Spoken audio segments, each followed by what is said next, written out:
बंदी छोड़ सतगुरु रामपाल जी परमेश्वर जी की जय हो।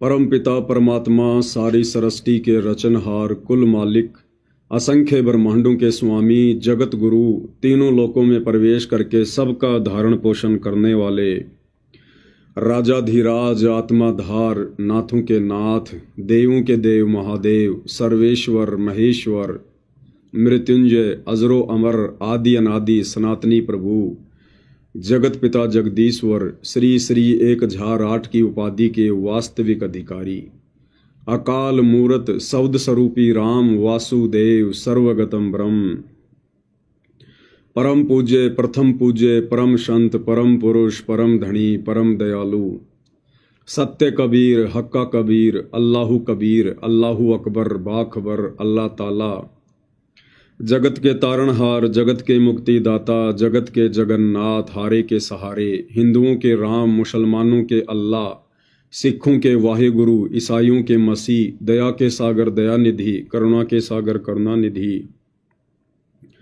स्वयंभू परिभू संकट मोचन कष्ट हरण मंगल करण दुख भंजन अविगत कबीर निर्विकार निर्विषम परमात्मा अलय अलेख सतगुरु आदि अनादि सतगुरु असली मर्यादा पुरुषोत्तम असली राम असली कृष्ण असली घनश्याम असली मुरारी राजाओं के राजा महाराजाओं के महाराजा शहंशाहों के शहंशाह सम्राटों के सम्राट भगवानों के भगवान अल्लाहों के अल्लाह प्रभुओं के प्रभु मसीहाओं के मसीह सच्चे वाहिगुरु बाबाओं के बाबा पीरों के पीर सेठों के सेठ जगत सेठ सावड़सा सेठ सर्वगुण संपन्न अनंत कोटि कलाओं के स्वामी अनंत कोटि ब्रह्मांडों के नायक योगियों में महायोगी ध्यानियों में महाध्यानी सिद्धों में परम सिद्ध ज्ञानियों में तत्व ज्ञानी ब्रह्म ज्ञानी महाज्ञानी परम ज्ञानी सर्वश्रेष्ठ ज्ञानी विज्ञानी युवा कबीर समृत कबीर असमवात अमित ओजा सच्चे रहनुमा करीम अल्लाह शुभान अल्लाह दुनिया के अंतिम पैगंबर 8 सितंबर 1951 से गांव धनाना जिला सोनीपत हरियाणा भारतवर्ष की पावन भूमि पे प्रकट रियल कल की भगवान श्री नारायण साकार हरि श्री बाबा साहेब नूर अनंत परमात्मा सच्चे दरवेश सच्चे बाखबर सत्य नारायण परमात्मा संत शिरोमणि सतगुरु रामपाल जी परमेश्वर जी के चरण कमल में साध संगति से जुड़े हुए देश विदेश से आप और हम सभी सत्सेवक भाई बहनों का अनंत कोटि दंडवत प्रणाम। भाई और बहनों, बहुत बड़ी दया बहुत बड़ी मेहर पूज्य गुरुदेव भगवान की सतगुरु रामपाल जी परमेश्वर जी की, जिनके शुभ आशीर्वाद से विशेष आशीर्वाद से आप और हम सभी सत्सेवक भाई बहन ज्ञान को आधार बनाकर गुरु को परमेश्वर मानकर घर को आश्रम बनाकर हर प्रकार से नियम और मर्यादाओं में रहते हुए हर प्रकार से संघर्ष करते हुए अपनी आत्मा के कल्याण हेतु निरंतर मोक्ष प्राप्ति के लिए भक्ति मार्ग पर आगे की ओर ही बढ़ रहे हैं। भाई और बहनों, ये विशेष रजा विशेष मेहर विशेष दया वर्तमान में साध संगति से जुड़े हुए सत्सेवक भाई बहनों के ऊपर जो बनी हुई है, इसके लिए भाई और बहनों युगों युगों के मजबूत भक्ति संस्कार चाहिए होते हैं। 1 2 10 या 100 जन्म की भक्ति से सेवा से दान से धर्म से ये उपलब्धि प्राप्त नहीं हो सकती, ये सद्बुद्धि प्राप्त नहीं हो सकती, ये परम सौभाग्य प्राप्त नहीं हो सकता। जो परम सौभाग्य इस 8 अरब की जनसंख्या में सतगुरु रामपाल जी परमेश्वर जी के भक्तों को और परमेश्वर रामपाल जी के लाखों की संख्या में जो भगत हैं, उनमें से केवल चंद सत्सेवक भाई बहनों को जो उपलब्धि प्राप्त हो चुकी है, जो गुरुदेव का विशेष आशीर्वाद प्राप्त हो चुका है, हमारा जो ज्ञान योग परमेश्वर खोल चुके हैं, जो दिव्य दृष्टि खुल चुकी है, ये भाई और बहनों सबके लिए बहुत असंभव है, नामुमकिन है। आज वो पूर्ण ब्रह्म परमात्मा सारी सृष्टि का मालिक मुसलमान जिसे मस्जिदों में ढूंढ रहे हैं, मज़ारों पर ढूंढ रहे हैं, हदीरों पर ढूंढ रहे हैं, हिंदू भाई जिसे तीर्थों पर ढूंढ रहे हैं, नदी नालों में ढूंढ रहे हैं, पेड़ पौधों में ढूंढ रहे हैं, मंदिरों में ढूंढ रहे हैं, पहाड़ों पर ढूंढ रहे हैं, ईसाई जिसे चर्चों में ढूंढ रहे हैं, गिरजाघर में ढूंढ रहे हैं, जैनी जिसे जैन मंदिरों में ढूंढ रहे हैं, सिख भाई जिसे गुरुद्वारों में ढूंढ रहे हैं, निर्गुण उपासना करने वाले सदैव उसकी लौ लगा के रहते हैं, उसके चिंतन मनन में रहते हैं। वो परमपिता परमात्मा, वो सारी सृष्टि का मालिक, जो यहां देवी देवताओं के कार्य भी सिद्ध करता है, वो परमेश्वर आज धरती पर सतगुरु रामपाल जी के रूप में सहशरीर प्रकट है, क्योंकि वो स्वयंभू परमात्मा है। वो किसी मां के गर्भ से जन्म लेकर नहीं आता है। उस परमेश्वर को जन्म देने में कोई भी मां समर्थ नहीं है। वो अजन्मा है, अनादि है, अकाल मूरत है, सौद स्वरूपी है। और जब जब वो परमेश्वर धरती पर आता है तो भाइयों और बहनों, इंसानों को समझाने के लिए उन्होंने इंसानों का रूप धारण करके ही आना पड़ता है। हम लोग बचपन में देखा करते थे, हमारे बड़े बुजुर्ग गांव वाले साधु संत महात्माओं का बड़ा आदर सत्कार किया करते थे।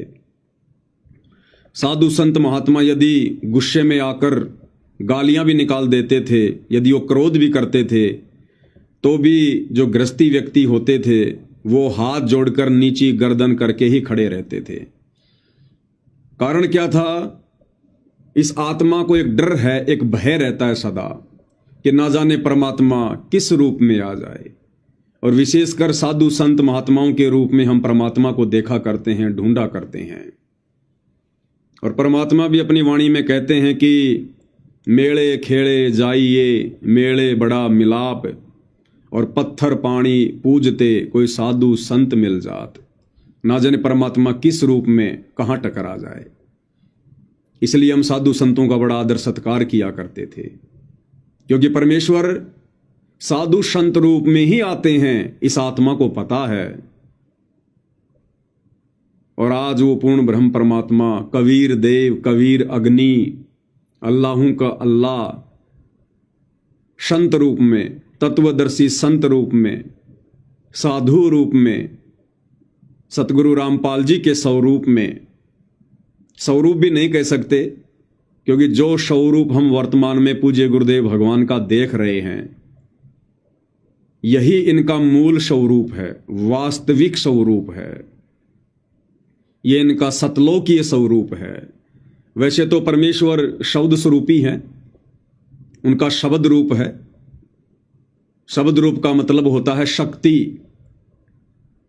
जिसका कोई वारन पार ना हो, अविगत पुरुष।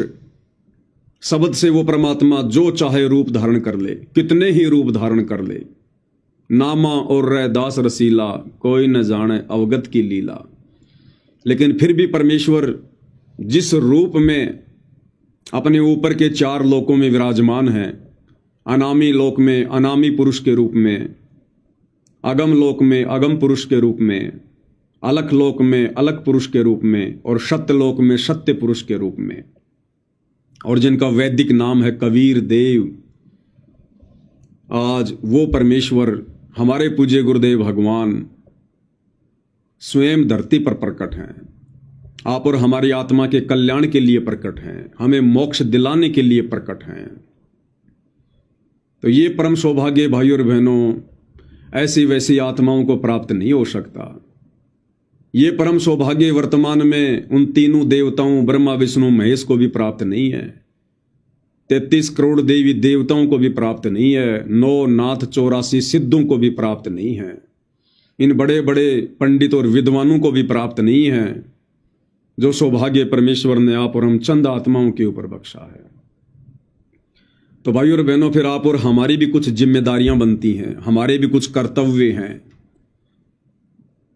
यदि परमेश्वर ने हमसे अपनी पहचान करवाई है, स्वयं को जनवाया है, क्योंकि इनकी मर्जी के बिना इन्हें कोई जान नहीं सकता, इन्हें कोई पहचान नहीं सकता है।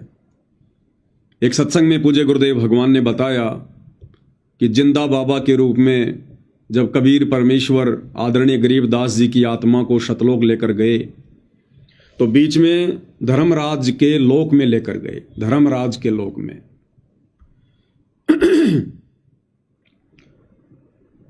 क्योंकि उन्होंने अपनी समर्थता से हम जीवों को परिचित करवाना था, आदरणीय गरीबदास जी को अपना गवाह बनाना था, आई विटनेस बनाना था।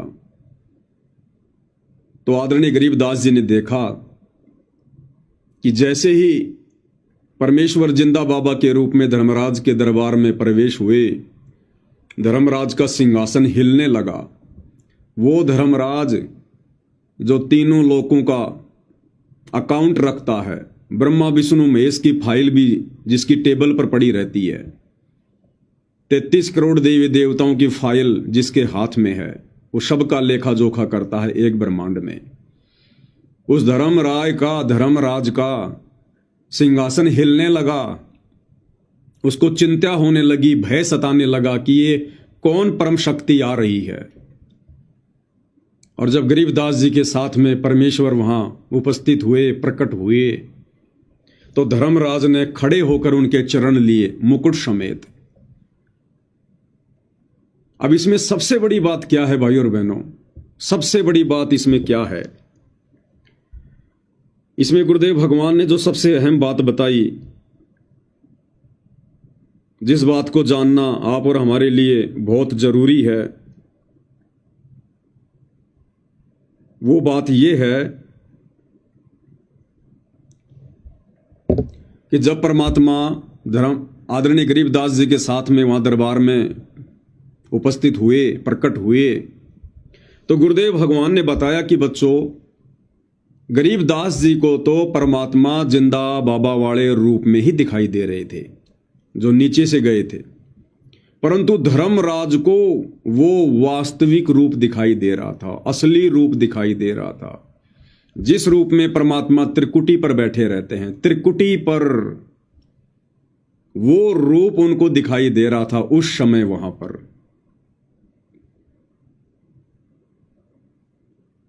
अब भाई और बहनों, गुरुदेव भगवान हमें क्या कहते हैं बार बार, हमें क्या समझाते हैं बार बार, हम इन बातों पर थोड़ा सा जोर नहीं देते हैं। गुरुदेव भगवान हमें बार बार कहते हैं कि बच्चों, जब आप त्रिकुटी पर जाओगे तो परमात्मा कबीर जी आपको दास के रूप में दर्शन देंगे, दास के रूप में मिलेंगे। यानी गुरुदेव भगवान कह रहे हैं कि मेरे रूप में आपको कबीर भगवान वहां त्रिकुटी पर मिलेंगे, जहां उनका ऑफिस है, जहां परमात्मा बैठे रहते हैं, त्रिकुटी कमल में। तो धर्मराज को कौन सा रूप दिखाई दे रहा था? परमेश्वर का वास्तविक रूप। और त्रिकुटी पर परमात्मा किस रूप में रहते हैं? गुरुदेव भगवान क्या कह रहे हैं, सुन लीजिएगा। तो गुरुदेव को आपने सपोज लो गुरुदेव भगवान है। अब जब आप यहां से जाओगे तो वहां परमात्मा जो है वो तेजो में शरीर युक्त है, करोड़ों सूर्य, करोड़ चंद्रमा, उनकी रोशनी जितना उनके एक रोमकूप का प्रकाश है। तो वो उसको नहीं पहचान सकोगे आप। वहां वो परमेश्वर अन्य रूप में, इस दास के रूप में आपके समक्ष होगा। अब जैसा आपका व्यवहार, बर्ताव, अंदर में दोष या पवित्रता होगी, तो यहाँ परमात्मा का एक रेस्ट वो है, राजदूत भवन है, वहां रखेगा त्रिकुटी पर। उस त्रिकुटी पर जाकर के जब यहाँ से आप त्रिकुटी तक तो पहुंच जाओगे, वहां से फैसला होगा। वहां आपके मन में जैसा भी दोष होगा या आपके अंदर समर्पण भाव होगा, निष्कपटता होगी, उनको वहां सेलेक्ट कर दिया जाएगा। वहां तो आपके चेहरे पर अपने आप लिख दिया जाएगा। वहां किसी पूछने की आवश्यकता कोई ना, मैं के गंदापन कर रहा था, कितनी मेरी गंदी सोच थी, मेरा किस प्रकार अच्छा भाव, तो वो अपने आप आपके मस्तिष्क पर कंप्यूटर की तरह आ जाएगी, जैसे डिस्प्ले पर आ जाती। तो उसी समय आपको रिजेक्ट कर दिया जाएगा और कई हजार लाखों वर्षों तक आपको फिर परमात्मा नहीं सिलेक्ट करेगा, यानी वापस नहीं संभालेगा। तो क्या कहा भाई और बहनों गुरुदेव भगवान ने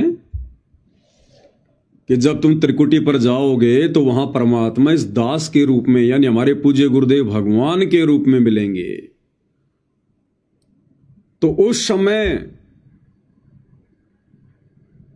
जो जिंदा बाबा वाला रूप था, जो गरीबदास जी को नीचे से ऊपर लेकर गए थे, तो गरीबदास जी को तो जिंदा बाबा वाला रूप दिखाई दे रहा था, लेकिन धर्मराय को परमेश्वर का वास्तविक रूप दिखाई दे रहा था। कौन सा? सतगुरु रामपाल जी परमेश्वर जी वाला।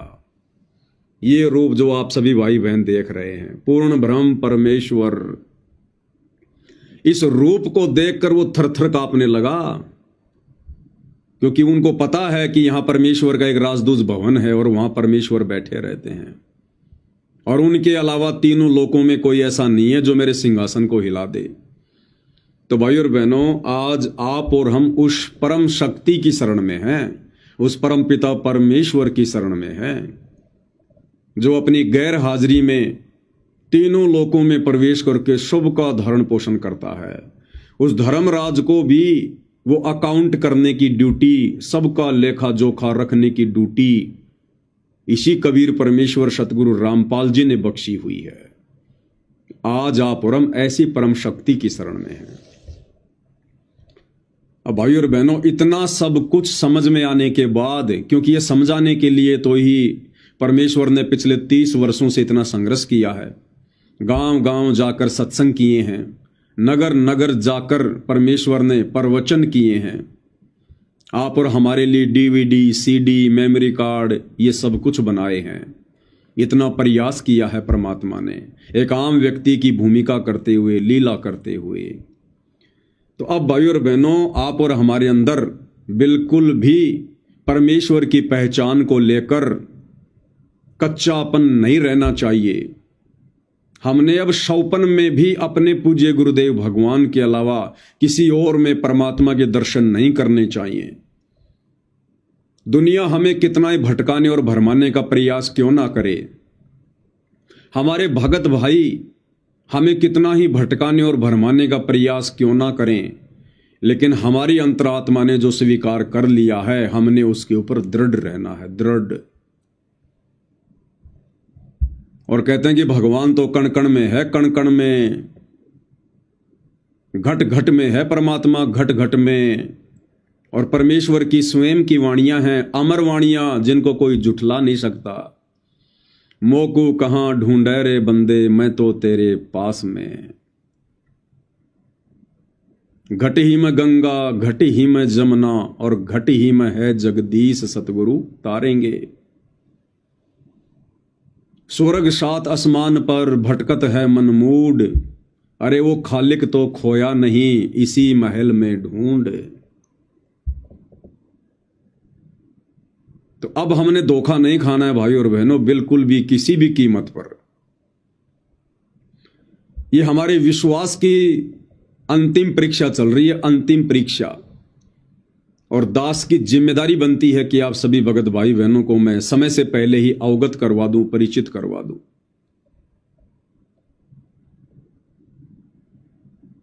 अभी 8 सितंबर 2025 को पूर्ण ब्रह्म परमात्मा, सारी सृष्टि के मालिक कबीर देव सतगुरु रामपाल जी अपनी लीला अनुसार 8 सितंबर 1951 को भारतवर्ष की पावन भूमि पर प्रकट हुए हैं। उस पवित्र दिन की यादगार में, जब से परमेश्वर ने हमें सद्बुद्धि दी है, हमारा ज्ञान योग खोला है, तब से हम प्रतिवर्ष ये दिन सतगुरु प्रकट दिवस के रूप में मनाते हुए आ रहे हैं।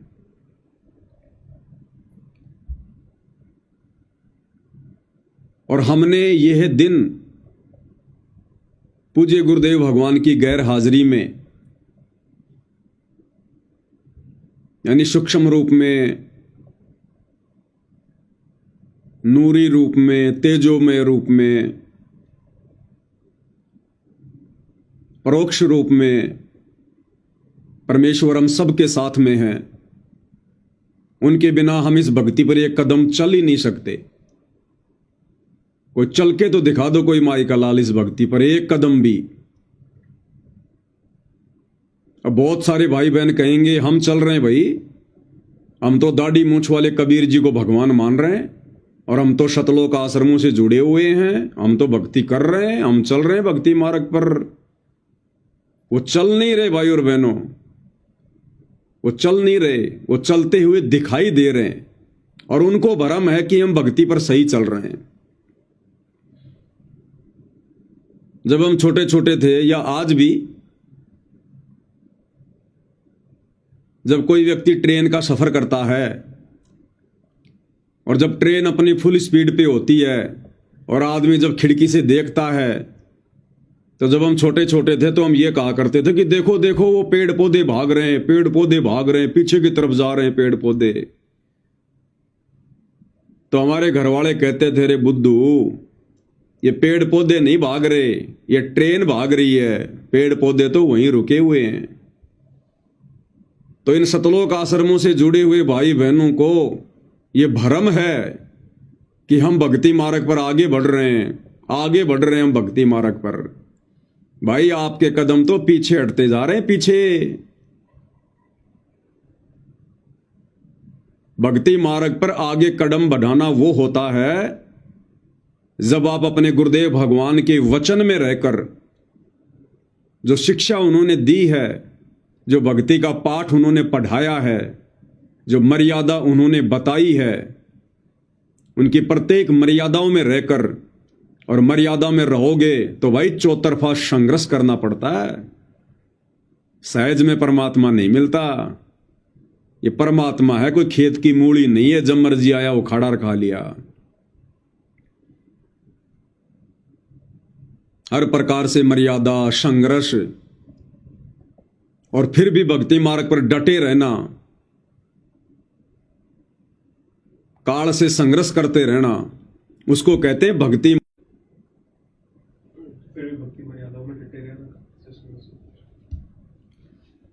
बाकी जो लोग कहते हैं कि हम तो भक्ति मर्यादाओं पर हैं, हमारे कदम आगे की ओर बढ़ रहे हैं, भाई तुम्हारे कदम तो राजनेताओं की रैलियों की तरफ बढ़ रहे हैं, तुम्हारे कदम आन उपासनाओं की तरफ बढ़ रहे हैं, तुम्हारे कदम काल के मुख की तरफ बढ़ रहे हैं, तुम्हारे कदम भक्ति मार्ग की तरफ नहीं बढ़ रहे, परमेश्वर को प्रसन्न करने की तरफ नहीं बढ़ रहे। ये कदम तो सत्सेवक भाई बहनों के बढ़ रहे हैं। तो भाई और बहनों, हमने इसी प्रकार से कदम आगे बढ़ाते हुए पूज्य गुरुदेव के अमर तत्व ज्ञान को आधार बनाते हुए, गुरुदेव की गैर हाजिरी में घर को आश्रम बनाकर शत भक्ति करते हुए, हर प्रकार से संघर्ष करते हुए, गुरुदेव पर विश्वास रखते हुए, आप और हमने ये 8 सितंबर 2025 का पावन दिन, ये पवित्र दिन, जिस दिन परमेश्वर इस धरा पर प्रकट हुए आप और हमारे आत्मिक कल्याण के लिए, तो 8 सितंबर का वो पवित्र दिन सतगुरु प्रकट दिवस के रूप में हम सभी सत्सेवक भाई बहनों ने अपने अपने घर पर ही मनाना है। क्योंकि परमेश्वर ने हमारे घरों को यह आश्रम बना रखा है। जिनके घर अभी तक आश्रमों में तब्दील नहीं हुए हैं, जिनके घर अभी तक शमशान घाट हैं, वो आश्रमों में जाकर इस दिन को मना सकते हैं। बाकी परमेश्वर जी ने जिन जिन अपनी आत्माओं के घरों को आश्रमों में तब्दील कर दिया है, उन भाई बहनों ने कहीं भी भटकने की जरूरत नहीं है, भ्रमणे की जरूरत नहीं है। काल हमें डराएगा, भयभीत करेगा, प्रलोभन देगा, परंतु हमने डगमग नहीं होना है, बिल्कुल भी हमने डगमग नहीं होना है। और 8 सितंबर के दिन हम सभी भगत भाई बहनों ने, जैसा कि हम पहले से मनाते आ रहे हैं, अपने घर पर ही सतगुरुदेव भगवान का प्रकट दिवस मनाना है।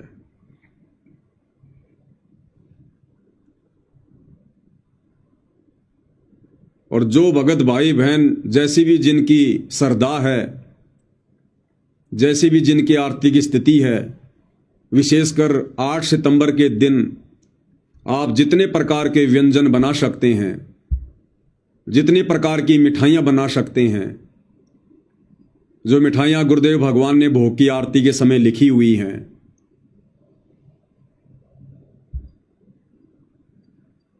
आप चाहें तो सारी मिठाइयां बनाइए, 36 प्रकार के व्यंजन बनाइए, परमेश्वर जी को रिझाने के लिए, उनको मनाने के लिए।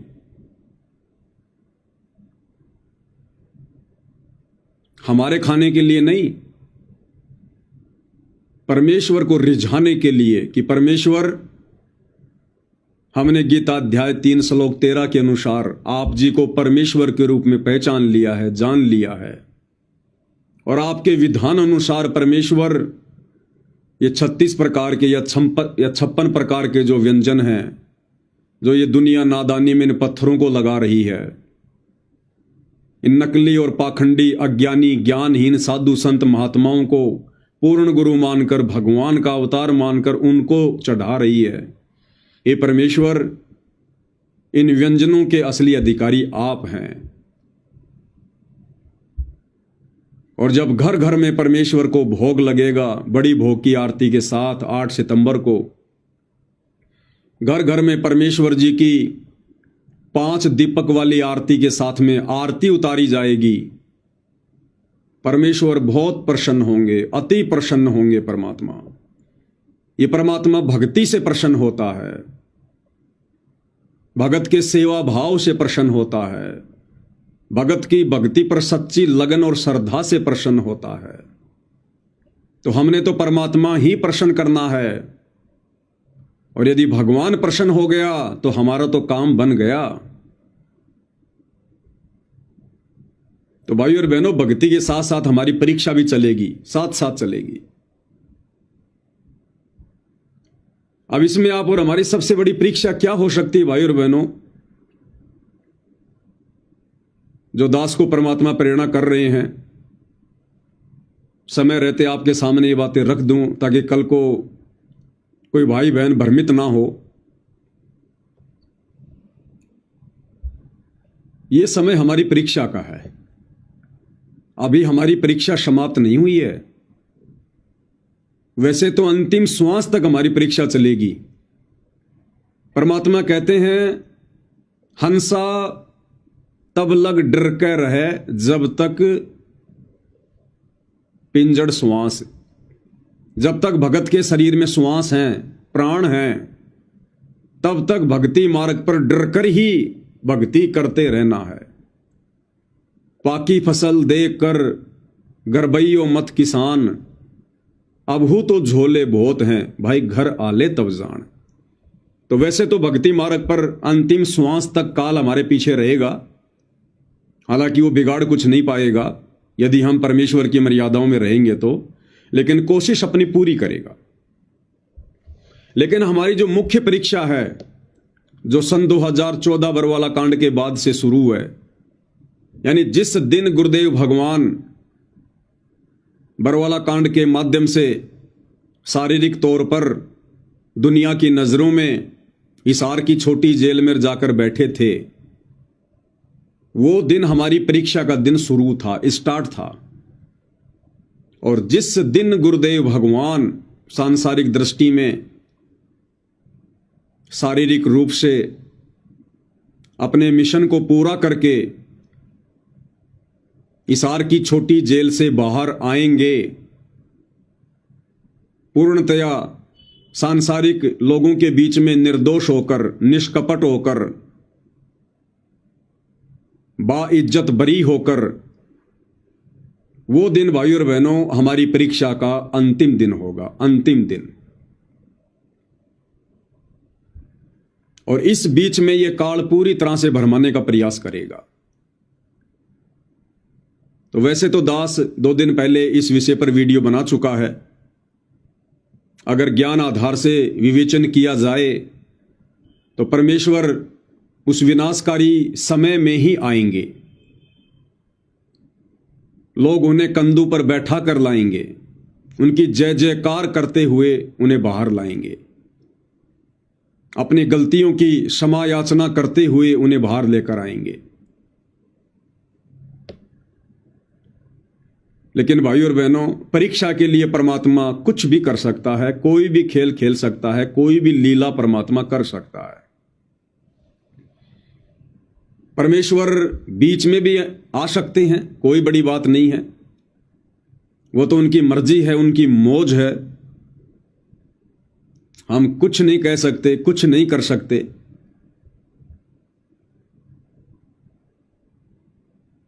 तो यदि पूज्य गुरुदेव भगवान ने हम भक्तों की ओर कठिन परीक्षा के लिए अगर अपने उस निर्धारित समय से पूर्व कुछ समय के लिए सांसारिक दृष्टि में कानूनी तौर पर, जिसे लोग जमानत कहते हैं, क्योंकि परमात्मा यहां के नियम नहीं तोड़ता है, वे जब जब पृथ्वी पर आते हैं एक अच्छे नागरिक की भूमिका भी करते हैं। तो हो सकता है परमेश्वर हमारे विश्वास की परीक्षा के लिए एक झटका और देना चाहें। हम सत्सेवक भाई बहनों को, अपने हीरों को परमेश्वर ने जो घण की चोट मार मार के साथ संगति से जोड़ा है, क्या पता परमेश्वर और चोट मारना चाहते हों। और यदि गुरुदेव भगवान उस विनाशकारी समय 2028 से पहले कुछ दिनों के लिए यदि हिसार की छोटी जेल से बाहर आना चाहें, तो भाई और बहनों, वो आप और हमारी परीक्षा का और कठिन समय होगा, कठिन समय। देखो, दास केवल अपने विचार प्रकट करेगा, क्योंकि मैं अपनी बातें किसी के ऊपर थोप नहीं सकता। हम सब स्वतंत्र हैं हर कर्म करने के लिए, हम किसी के अधीन नहीं हैं। और सदा से दास केवल आप लोगों को अपना मत ही बताता आया है। उस मत को मानना ना मानना, चलना ना चलना, वो फिर ज्ञान आधार से आप भगत भाई बहन निर्णय लेते हैं, और यही होना चाहिए। मैं क्या कह रहा हूं, क्या नहीं कह रहा हूं, इस बात पर ध्यान नहीं देना है। मैं जो कह रहा हूं वो पूज्य गुरुदेव भगवान के विधान और ज्ञान अनुसार वर्तमान समय की परिस्थितियों को देखते हुए कितना उचित है, कितना अनुचित है, ये निर्णय अंत में आप भगत भाई बहनों ने ही लेना होता है। तो दास को जैसा आभास हो रहा है, उस आधार से दास आप जियों को थोड़ा सा विश्लेषण करके बता देता है। यदि पूज्य गुरुदेव भगवान कुछ समय के लिए आने वाले दिनों में हिसार की छोटी जेल से बाहर आते हैं, तो भाई और बहनों, गुरुदेव भगवान के आने के दो कारण होंगे, दो कारण, और आप हर प्रकार से टटोल के देख लेना, तीसरा कारण आपको ढूंढने से भी दिखाई नहीं देगा। सबसे पहला कारण यह होगा, टूटती हुई संगत को, जो संगत मर्यादा तोड़कर इन सतलोक आश्रमों से जुड़ी हुई है, जिस संगत ने देखा देखी में नाम दीक्षा ली हुई है, जिस संगत में लगभग 90% लोग बरवाला कांड के बाद जुड़े हैं, भूत प्रेत की बाधा ठीक करवाने के लिए जुड़े हैं, बीमारियां ठीक करवाने के लिए जुड़े हैं, या अपने रिश्तेदारों के कहने पर जुड़े हैं, या वैसे देखा देखी में जुड़े हैं, तो उन भाई बहनों को ज्ञान आधार नहीं है। और आने वाला समय अति विकट है, विनाशकारी है, परमेश्वर को इस बात का पता है। तो गुरुदेव भगवान को पता है कि ये आत्माएं जो इन आश्रमों से जुड़ी हैं, देखा देखी में भक्ति कर रही हैं, मर्यादा किसी की सुरक्षित है नहीं। ये आत्माएं उस आने वाले विनाशकारी समय को नहीं झेल पाएंगी, ये एक झटके में कोसों दूर हो जाएंगी भक्ति से।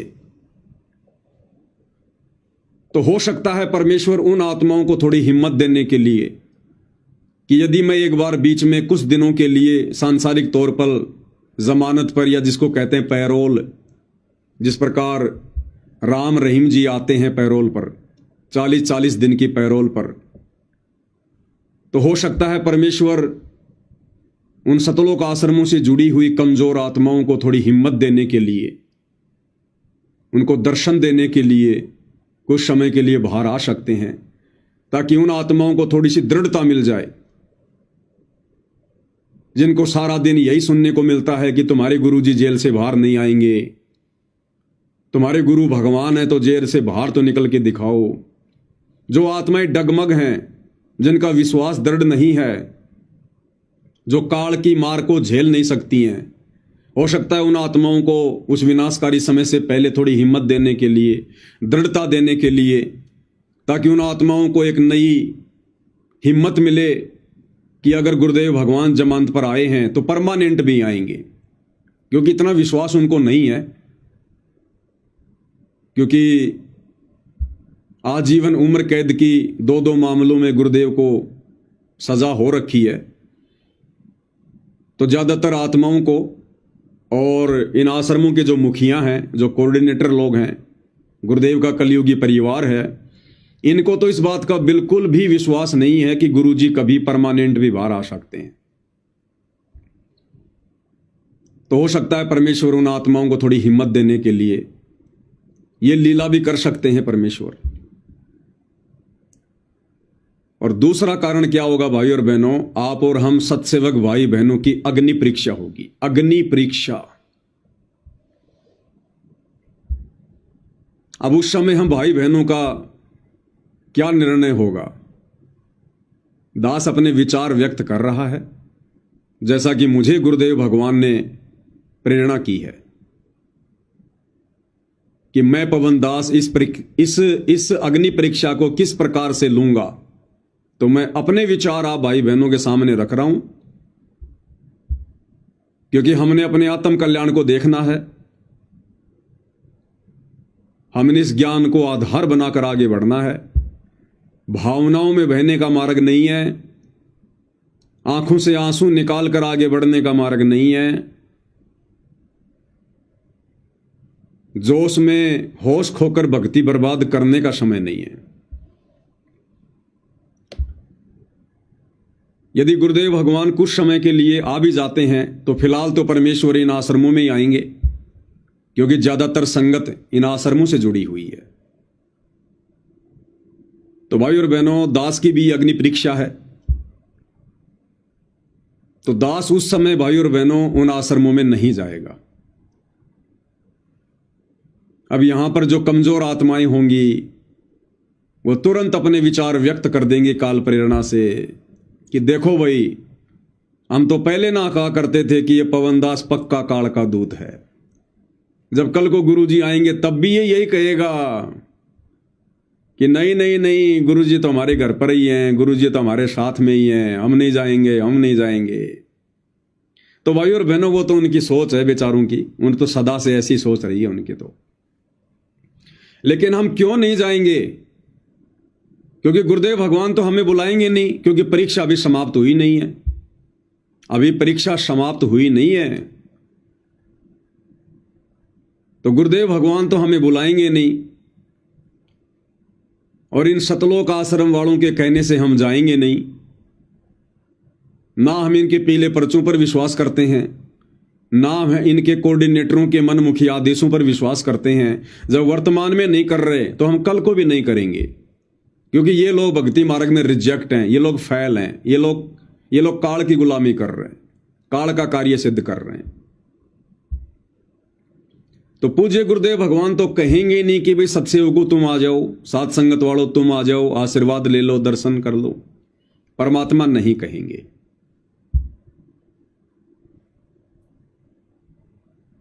और वर्तमान परिस्थितियों में भाई और बहनों, दास तो जाएगा नहीं। क्यों नहीं जाएगा? अगर चले गए तो ये दास तो उसी दिन फेल हो जाएगा। ये पवन दास तो समझो उसी दिन फेल हो गया। क्यों फेल हो गया? कारण क्या है?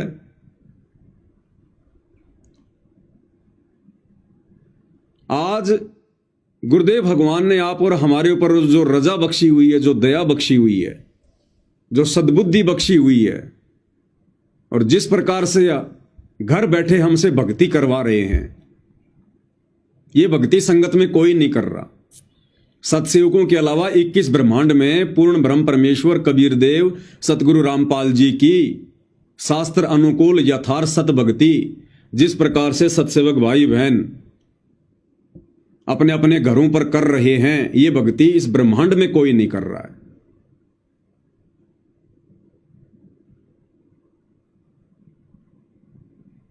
आज हम गुरुदेव भगवान की गैर हाजिरी में, सांसारिक तौर पर, शारीरिक तौर पर उनकी गैर हाजिरी में हम उनकी किस प्रकार से भक्ति कर रहे हैं, किस प्रकार से भक्ति कर रहे हैं हम सुबह उठते ही जब गुरुदेव भगवान को दंडवत प्रणाम करते हैं,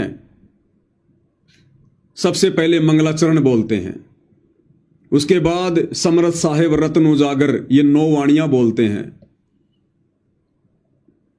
उसके बाद हम विधि विधान से मंत्रों का जाप करते हुए और गुरुदेव भगवान की अकेली सिंगल फोटो के आगे, उनकी प्रतिमा के आगे, छवि के आगे हम लोग 8 अंगों से दंडवत प्रणाम करते हैं।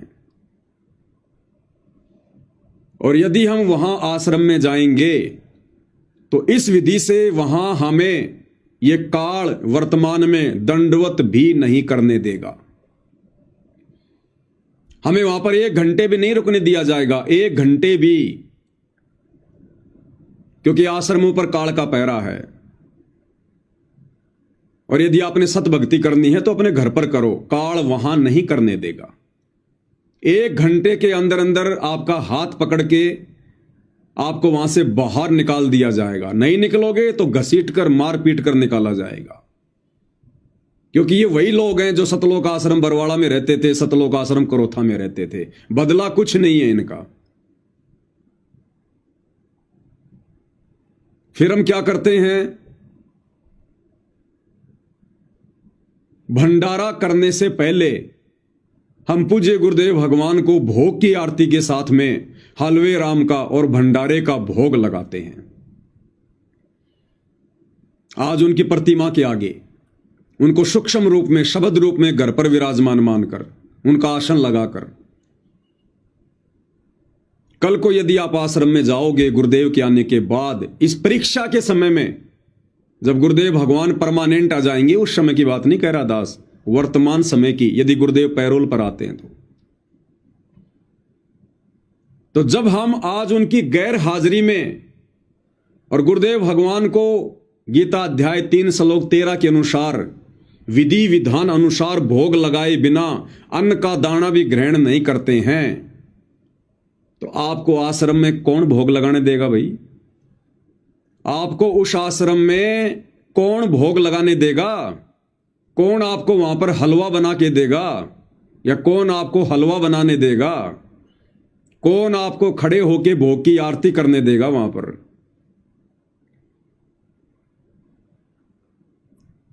अरे जब उनकी गैर हाजिरी में कर रहे हैं तो आश्रम में तो वे साक्षात बैठे हैं।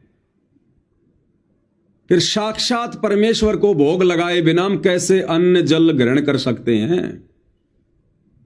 ये हमारी परीक्षाएं होंगी कि नालायकों, देखा देखी में भोग लगा रहे हो, देखा देखी में चल रहे हो, या कुछ दृढ़ता भी है?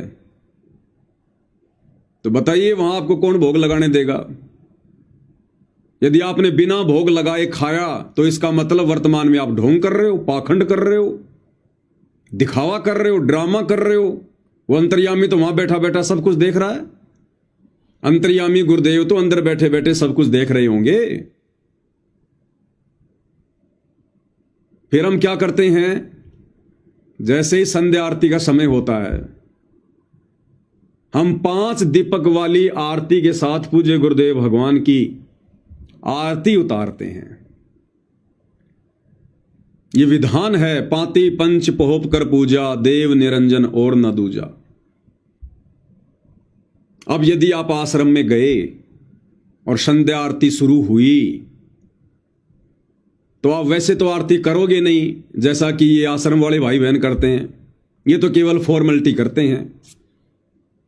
कोई बैठा है, कोई लेटा है, कोई बाथरूम में है, कोई क्या कर रहा है। इनका तो वही नियम, वही शेड्यूल। और हमें पता है कि साक्षात परमात्मा आश्रम में विराजमान है, गुरुदेव भगवान साक्षात विराजमान है। तो क्या आप 5 दीपक वाली आरती के बिना अपने पूज्य गुरुदेव भगवान की संध्या आरती किए बिना रह पाएंगे? लेकिन तुम्हें करने कौन देगा? तुम्हें करने कौन देगा? गुरुदेव तो अंदर बैठे होंगे, बाहर तो इन्हीं लोगों का पहरा होगा, काल के एजेंटों का। तुम्हें वहां कौन घी गरम करने देगा? तुम्हारी 5 दीपक वाली थाली भी कोई अंदर नहीं जाने देगा, वहीं चेक करके तुम्हें बाहर कर दिया जाएगा। कौन तुम्हें घी गरम करने देगा? कौन तुम्हें पांति पंच पहोप कर पूजा उस थाली के साथ में वहां पर आरती करने देगा भाई? और अगर नहीं की तो उसी समय हम परीक्षा में फेल, उसी समय फिर हम परीक्षा में फेल।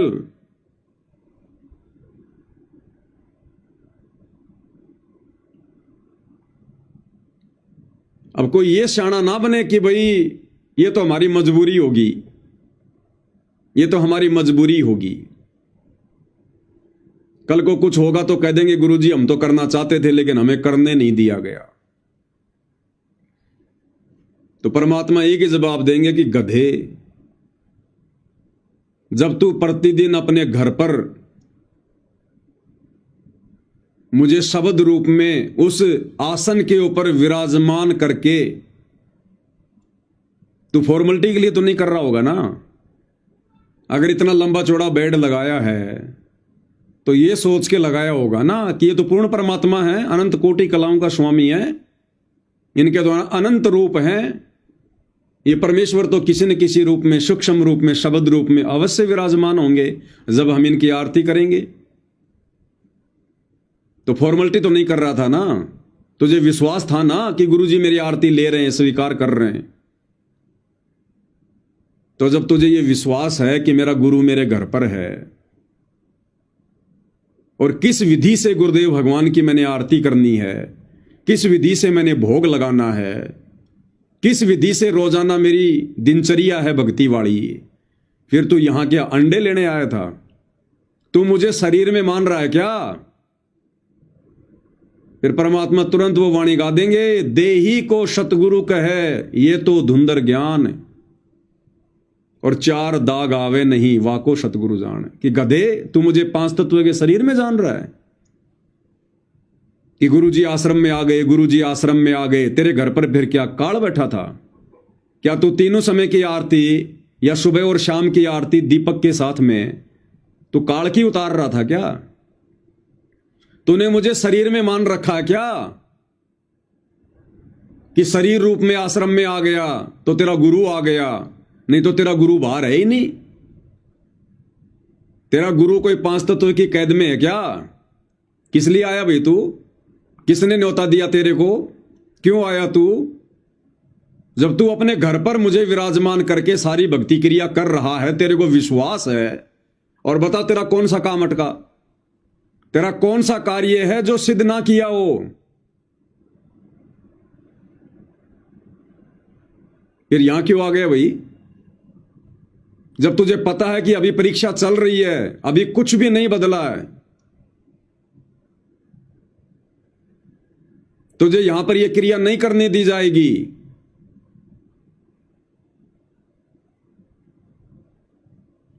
क्या मैंने विशेष संदेशों में नहीं कहा कि परमात्मा चाहने वाली आत्माओं के लिए तो घर घर आश्रम बन चुके हैं, घर घर आश्रम बन चुके हैं। फिर तूने क्या विश्वास किया? जब तेरे को इतना ही विश्वास नहीं है, फिर तू क्या फॉर्मेलिटी कर रहा था, भक्ति कर रहा था, ड्रामा कर रहा था? फिर तूने देखा देखे में वो 5 दीपक वाली आरती मंगवाई है क्या? जब मैंने संदेशा भिजवा दिया था कि भाई मैंने घर घर को आश्रम बना दिया है, घर घर को आश्रम बना दिया है, क्या सत्संग सुने फिर तूने? बच्चों, वो ठीक का दिन आ गए, चारों तरफ गदत्ता का एक समय में 4-5 बच्चों, वो ठीक का दिन आ गए, चारों तरफ डंका बोल गया दत्ता का। एक समय में 4-5 लाख बच्चे सत्संग सुन रहे। इतना बड़ा हम आश्रम बना कभी नहीं सुना सकते थे। एक बंदी छोड़ सारा संसार आश्रम बन गया मेरे बंदी छोड़ का। वो घर घर आश्रम बन गया। फिर अपने बच्चों के ऊपर किसी कृपा करके मेरे दाता है बच्चों, फिर क्या बताते हैं?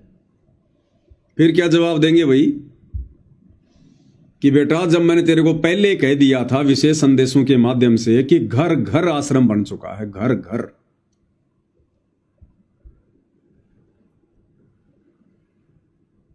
तो मैं तो तेरे घर पर भी बैठा हूं, तेरे घर पर भी विराजमान हूं, वरना तेरी आरती स्वीकार करने के लिए काल आ रहा है क्या? तेरा भोजन स्वीकार करने के लिए काल आ रहा है क्या? ये लाखों की भीड़ से अधिक तेरे को जो ये सद्बुद्धि बख्शी है, ये काल ने बख्शी है क्या? फिर क्या जवाब देंगे? और गुरुदेव भगवान कहेंगे तू कहां आ गया भाई? अरे तू कहां आ गया? मुझे प्राप्त करने के लिए तू कहां आ गया? कबीरा तहां जाइए रह संतन की प्रीत, इष्ट मिले और मन मिले और मिले सकल सब रीत। तू कहां गया? इस आश्रम की भीड़ में इन लोगों के साथ में भले ये तेरे गुरु भाई हैं, लेकिन तुम दोनों के विचारों में कितना अंतर है? सतगुरु को देखने का नजरिया तुम दोनों का कितना अलग है? तुम दोनों के इष्ट कहां मिलते हैं? इष्ट मिले और मन मिले, मिले सकल सब रीत। तो बता भाई, इन आश्रम वालों के और तुम साथ संगति वालों का इष्ट कहां मिल रहा है? अरे इन आश्रम वालों का इष्ट तो आज भी वही दाढ़ी मूछ वाला नकली कबीर है। और तुमने किसको अपना इष्ट मान रखा है कि गुरुदेव आपको? तो यहां क्या फिर तू टिंडे लेने आया है? जब तुझे पता है कि इन आश्रमों में मेरे गुरुदेव को इष्ट मानकर पूजा नहीं होती, भक्ति नहीं होती, तुम्हारा और इनका इष्ट नहीं मिल रहा, क्यों आया तू यहां पर? तुम्हारा और इनका मन कहां मिल रहा है? इनके और तुम्हारे विचारों में तो रात दिन का अंतर है। इनके मन में तो 24 घंटे राजनीति बसी रहती है, गंदगी बसी रहती है। इनके मन में तो बकवादें चलती रहती हैं।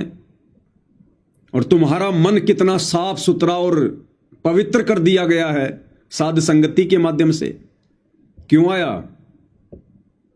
इष्ट मिले, मन मिले और मिले सकल रस रीत।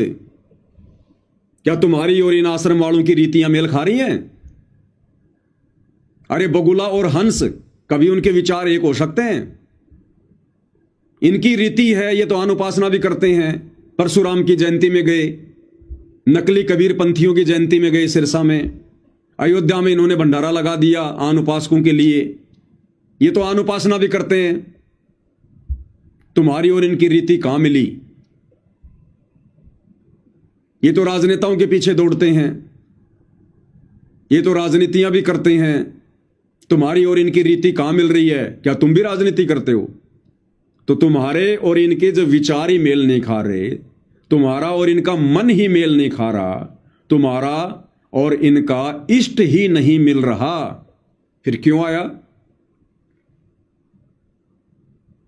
क्या ये आश्रम मैंने बनाए? क्या ये आश्रम मेरी अनुमति से बने? फिर तूने क्या सीखा, क्या समझा फिर तूने? तो क्या जवाब देंगे? कहां दंडवत करोगे? वहां किसको दंडवत करोगे?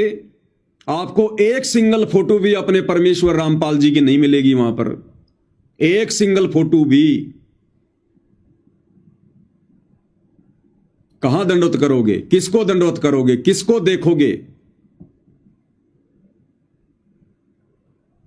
कोई जवाब नहीं होगा। और अग्नि परीक्षा फिर क्या मिलेगा? फिर सीधे सीधे वापस नहीं आ पाओगे, अपना सब कुछ गवा कर वापस आओगे, सारी भक्ति क्रिया गवा कर वापस आओगे, सारा भक्ति धन गवा कर वापस आओगे। और फिर तुम्हें वो करना पड़ेगा जो आज ये आश्रम वाले कर रहे हैं। वो तो काल के आश्रम हैं, वो तो आज भी गुरु को सलाह देते हैं, वो तो आज भी गुरु को मानुष मानते हैं।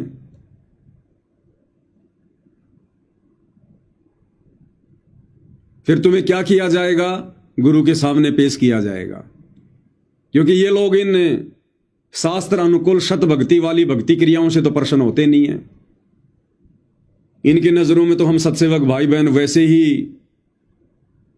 आग की तरह जल रहे हैं। इनका तो पारा 104 डिग्री पहुंच जाएगा हमारे को देखते ही। इनकी नजरों में तो हम गुरुद्रोही हैं, जैसे कानून की नजरों में हमारे गुरुदेव देशद्रोही हैं, ऐसे ही हम इन आश्रम वालों की नजरों में देशद्रोही हैं। फिर गुरु के सामने पेश किया जाएगा। अब परीक्षा थोड़ी समाप्त हो गई, परीक्षा समाप्त नहीं हुई। तो गुरु को तो इन्होंने जो बातें बता रखी हैं, एक आम व्यक्ति मानकर, मानुष मानकर, हिसार की जेल में जाकर, कि हम सत्सेवक क्या हैं और उनके मिशन में क्या भूमिका निभा रहे हैं, तो गुरु तो उसी हिसाब से जवाब देगा। और ये तो धड़ल्ले से कहेंगे, इनको कोई शर्म तो है नहीं। ये आश्रम वाले तो कहेंगे, देखो गुरु जी ये पाखंडी, देखो ये आपका प्रकट दिवस मना रहे हैं कि संत रामपाल जी का जन्म नहीं हुआ, ये आपको भोग लगा रहे हैं। कबीर साहिब की इन्होंने फोटो फाड़ दी, और गुरुदेव ये आपकी आरती उतार रहे हैं, जबकि आपने तो आरती उतारने के लिए मना किया है। ये सारी बातें, और परीक्षा समाप्त थोड़ी हुई है। फिर गुरु क्या कहेगा? धमकाएंगे हमें ही डांटेंगे और कहेंगे, नालायकों तुम्हारे को किसने कहा था? क्या मैंने तुम्हें कहा कि मेरी आरती उतारो? मैंने तुम्हें कहा कि मेरे को भोग लगाओ? मैंने तुम्हें कहा कि कबीर की फोटो फाड़ो? तुम सबके नाम खंड हैं, तुम जितने भी लोग हो तुम सबके नाम खंड हैं। और मैंने कितनी बार ऑडियो में बोला, वीडियो में बोला, लेटर लिख के दे दिए। उस पवन जयपुर वाले के साथ में तुम जितने भी हो तुम सबके नाम खंड हैं। अगर भक्ति करनी है तो नाम शुद्ध करवाओ, जाके नाम शुद्ध करवाओ और आश्रमों में आओ, भक्ति करो, सेवा करो। दोबारा यदि कभी भी उसकी तरफ चले गए, उसका वीडियो भी देख लिया, तो मिशन से सदा के लिए बाहर निकाल दूंगा। ये इनाम मिलेगा, ये पुरस्कार मिलेगा, भारत रत्न अवार्ड। यदि वर्तमान इस परीक्षा के समय में यदि गुरुदेव भगवान आप और हमारी अग्नि परीक्षा लेने के लिए अगर कुछ दिनों के लिए पैरोल पर बाहर आते हैं तो, और यदि सत्सेवक भाई बहन अपने आप को डेढ़ शाना समझकर यदि उन आश्रमों में जाते हैं, तो सबको पकड़ पकड़ के स्पेशल गुरु जी के सामने पेश किया जाएगा। स्पेशल पकड़ पकड़ के,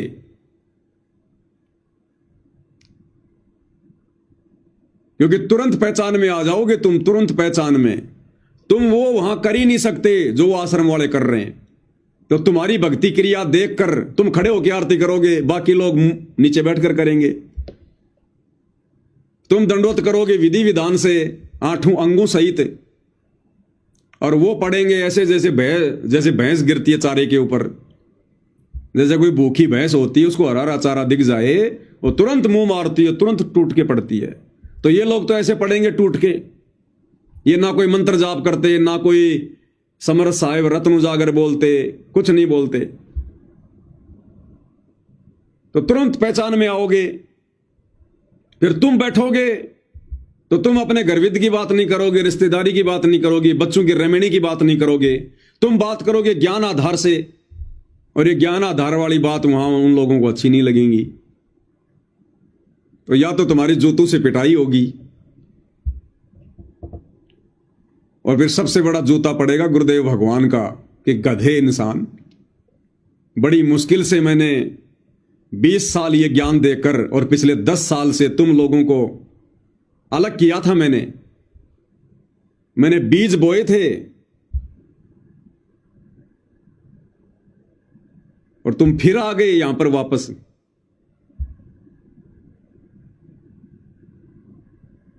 फिर क्या जवाब दोगे भाई? तो भाई और बहनों, दास का तो यही मत है कि जब तक गुरुदेव भगवान इस परीक्षा को नहीं समेटेंगे, अपनी लीला को पूरी तरह से नहीं समेटेंगे, और जिस दिन ये परीक्षा समाप्त होगी, और ये समाप्त कब होगी? जिस दिन गुरुदेव बाइज्जत परमानेंट बाहर आएंगे। और जिस दिन गुरुदेव बाइज्जत परमानेंट बाहर आएंगे, उस दिन भाई और बहनों संगत में ये नौबत ही नहीं रहेगी कौन सही कौन गलत। ये दूध का दूध और पानी का पानी परमात्मा अपने परमानेंट बाहर आने से पहले ही कर देंगे। जो भक्ति करने वाले होंगे वो सीधे हो जाएंगे, चाहे वो गुरु जी का परिवार हो, चाहे कोऑर्डिनेटर हो, चाहे कोई जी हो। अगर भक्ति नहीं करना चाहेंगे, बकवाद ही करेंगे, तो ऐसे जाएंगे जैसे गधे के सिर से सींग जाते हैं। और अगर भक्ति करना चाहेंगे तो ये लोग अपनी तमाम गलतियों को मानते हुए और ये सरेंडर हो जाएंगे, सरेंडर कि हां, अगर गुरु को प्रसन्न करना है, परमात्मा प्राप्ति करनी है, मोक्ष करवाना है, तो हमने सत्सेवकों की तरह भक्ति करनी पड़ेगी। सत्सेवकों के साथ मिलकर भक्ति मार्ग पर चलना पड़ेगा। तो उस समय भाई और बहनों ये नौबती नहीं रहेगी। फिर चाहे गुरुजी इन आश्रमों में आओ, चाहे गुरुजी जगन्नाथ के मंदिर में जाओ, वहां फिर सभी जाएंगे परमात्मा के बच्चे। उस समय सभी लोग इसी विधि से भक्ति कर रहे होंगे जैसे आज आप और हम कर रहे हैं, अपने घर पर परमेश्वर को विराजमान मानकर। कोई विरोधाभास नहीं होगा, कोई रोकने टोकने वाला नहीं होगा, कोई आश्रम वाला या कोई भी विशेष नहीं होगा, कोई कोऑर्डिनेटर नहीं होगा। उस समय केवल वही भगत होंगे जिनको परमात्मा चाहिए, जिनको भगवान चाहिए। और परमात्मा चाहने वाली आत्मा किसी की तरफ उंगली भी नहीं कर सकती, उंगली भी। उसको पता है कि भाई जो जैसा करेगा अपना पाएगा, हमने तो अपना मोक्ष करवाना है, भक्ति करनी है। और क्या गलत कर रहे हैं ये साथ संगत वाले? अरे यही तो है भक्ति जो हमने करनी चाहिए थी, लेकिन हम बकवाद करते रहे। तो उस समय ये झगड़ा, ये फसाद, ये मनमुटाव, ये विचारधारा अलग अलग रहेगी नहीं। सबका इष्ट एक ही होगा, सतगुरु रामपाल जी। सबके मन एक जैसे होंगे, सबके विचार रीति रिवाज एक जैसे होंगे। उस समय जाएंगे, उस समय जाएंगे अपने परमेश्वर के दर्शन करने के लिए। उस समय जाएंगे परमेश्वर का आशीर्वाद लेने के लिए। और उस दिन से ये पूरा संसार, ये पूरी दुनिया अपने परमेश्वर को, अपने भगवान को, सतगुरु रामपाल जी को विशेष सिंहासन पर विराजमान करके और परमेश्वर की 5 दीपक वाली आरती के साथ में आरती उतारी जाएगी। परमेश्वर रामपाल जी को परमेश्वर मानकर गीता अध्याय 3 श्लोक 13 के अनुसार उस जगह पर भोग लगाया जाएगा। सबकी आत्मा गदगद होगी, सबकी आंखों में आंसू होंगे, पानी बह रहा होगा। और परमेश्वर अति प्रसन्न होंगे, अति प्रसन्न कि आज काल पराजित हो गया। असल में आज काल पराजित हुआ है, आज काल हार गया। आज से पहले वो मुझे चिढ़ाया करता था कि मनवा ले भगवान अपने आप को, कागज को भगवान मनवा दूंगा लेकिन तेरे को भगवान नहीं मानने दूंगा, पत्थरों की आरती उतरवा दूंगा लेकिन तेरी आरती नहीं उतरने दूंगा। तो अब तक तो वो काल परमेश्वर को चिढ़ा रहा है और परमेश्वर उसकी सुन रहे हैं, चुप हैं संगत की नादानी के कारण। और जब वो समय आएगा, उस समय जब पूरी दुनिया इन्हें परमेश्वर मानकर इस विधि से इनकी पूजा करेगी, जैसे आज सत्सेवक भाई बहन घर घर में कर रहे हैं, और 8 सितंबर को घर घर में पूजा होगी, उस दिन वो काल दूर खड़ा होकर आंखों से आंसू बहाएगा। और उस दिन परमेश्वर प्रसन्न होंगे। परमेश्वर कि देख ले भाई, तू क्या कह रहा था और क्या हो गया, अब बोल। तो वो दिन भाई और बहनों हम सत्सेवकों का और हमारे सच्चे परमेश्वर रामपाल जी का सच्चा मिलन होगा, सच्चा मिलन।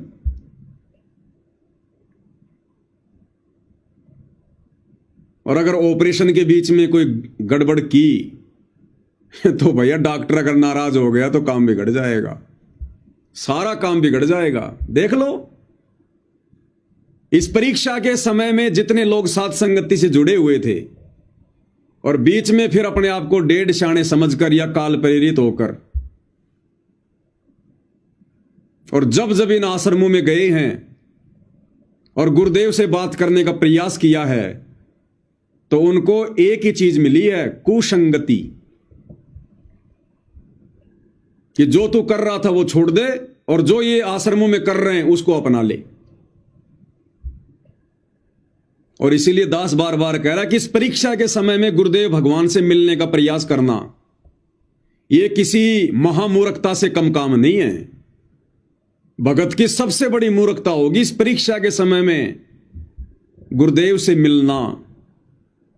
वैसे मिलना नहीं, अगर मौका लगे तो उनके दर्शन चाहे लाख बार करो, लेकिन सवाल जवाब करना कि क्या सही और क्या गलत है यह पूछना, क्या करूं क्या ना करूं यह पूछना सबसे बड़ी महामूर्खता। जिस प्रकार एक शुगर के पेशेंट के लिए मीठा खाना कितना खतरनाक है, वैसे ही इस परीक्षा के समय में अपने गुरुदेव भगवान से जाकर सलाह मशवरा करना, आज्ञा लेना, यह शुगर के मरीज के लिए मीठा खाने से भी घातक कार्य है। एक ही जवाब मिलेगा, जाकर नाम शुद्ध करवा ले और आश्रमों में आकर भक्ति कर, सेवा कर, फिर हो गई तुम्हारी भक्ति।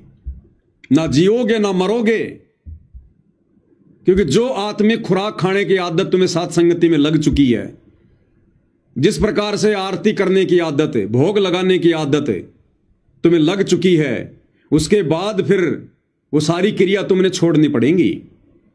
तो तुम ना जियोगे ना मरोगे, ना इधर के ना उधर के, धोबी के कुत्ते बन के रह जाओगे।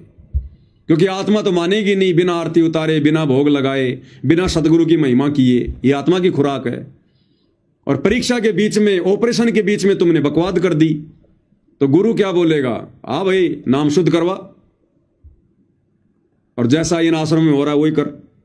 फिर क्या करोगे? तुम थाली भी हाथ में नहीं पकड़ सकते, क्योंकि फिर गुरु का वचन हो गया कि ना आरती उतारनी है, मतलब साथ संगति में नहीं जाना।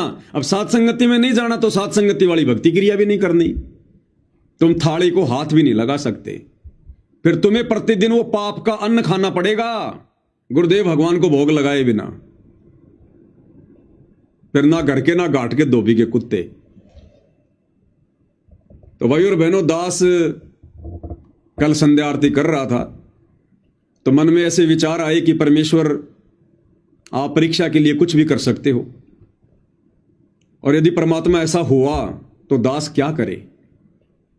क्योंकि सद्बुद्धि तो आप ही देने वाले हो परमात्मा, परीक्षा में पास तो आप ही करवाने वाले हो।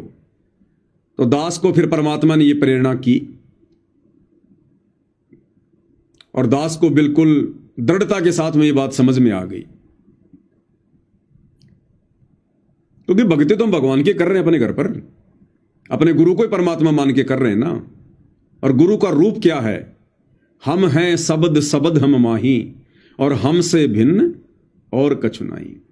मोको कहां ढूंढे रे बंदे, मैं तो तेरे पास में। घटी ही में गंगा, घटी ही में यमुना, घटी ही में जगदीश सतगुरु तारेंगे।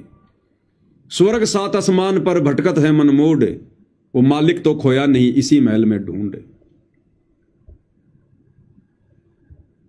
आज जिस दिन परमानेंट आ जाएंगे उस दिन दौड़ के जाएंगे, जैसे छोटा बच्चा अपनी मां से जाके लिपटता है।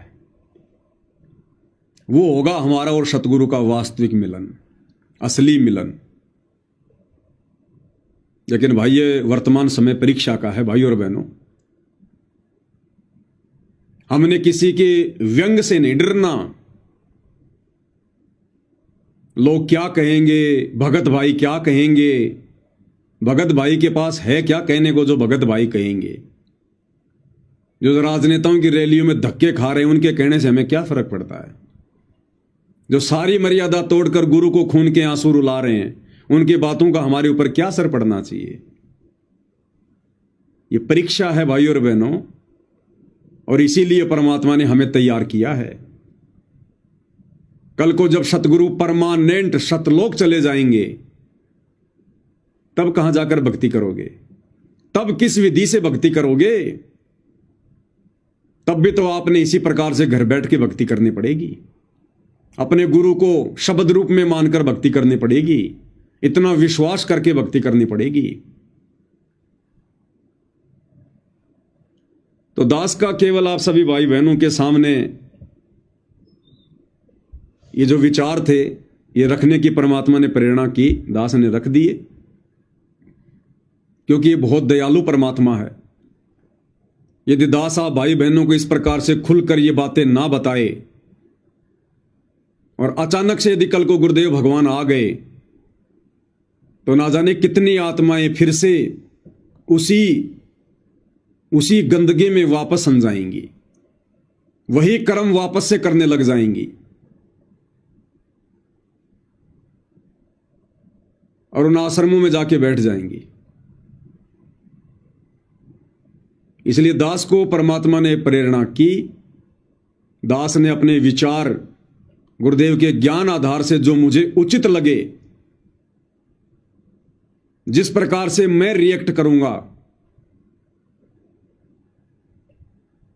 उस हिसाब से दास ने आपके सामने रखे हैं।